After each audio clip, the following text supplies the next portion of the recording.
اور وزیر اعظم کی صدارت میں اتحادی رہنما سر جوڑ کر بیٹھ گئے۔ تحریک انصاف کے خلاف کیا لاہے عمل بنانا ہے، حکومتی رہنماؤں نے رائے دے دی۔ اتحادی جماعتوں نے اقدام جاری رکھنے پر اتفاق کیا۔ دعویٰ کیا کہ عمران خان عدالتوں سے فرار کے لیے بہانے تراش رہے ہیں۔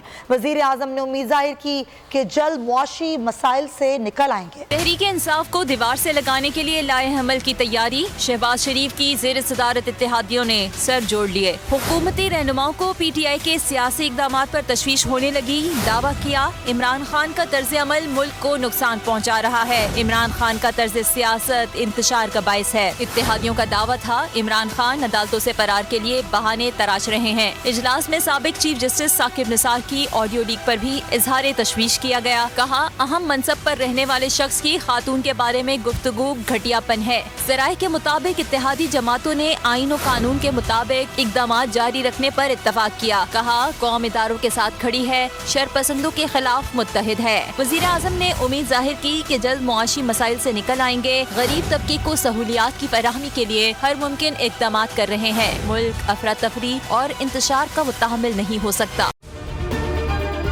اگر آپ کو یہ ویڈیو پسند آئی ہے تو ہمارے چینل کو سبسکرائب کریں اور بیل آئیکن پر کلک کریں۔ سپریم کورٹ کے منصور علی شاہ صاحب جسٹس ایک آرڈر پاس کیا ان کی بینچ نے، اور اس آرڈر کے اندر انہوں نے بڑا کلیئر بتا دیا کہ جی بریت کی جو درخواستیں ہیں وہ کب کب لگیں گی۔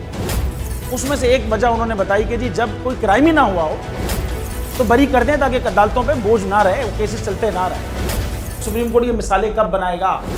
ایسے لوگوں کے خلاف جو اس طرح کی ایف آئی آر کاٹ رہے ہیں، ویسے آفیسرز، اور ایسے لوگ جو اس طرح کے کیسز کو ججز چلا رہے ہیں۔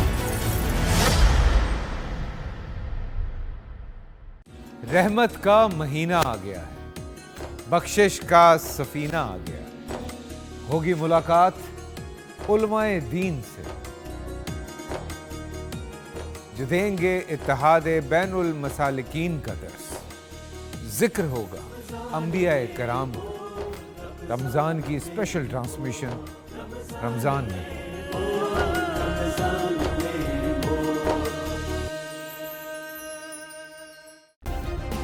سبسکرائب کریں اور بیل دبائیں تاکہ کوئی خبر رہ نہ جائے۔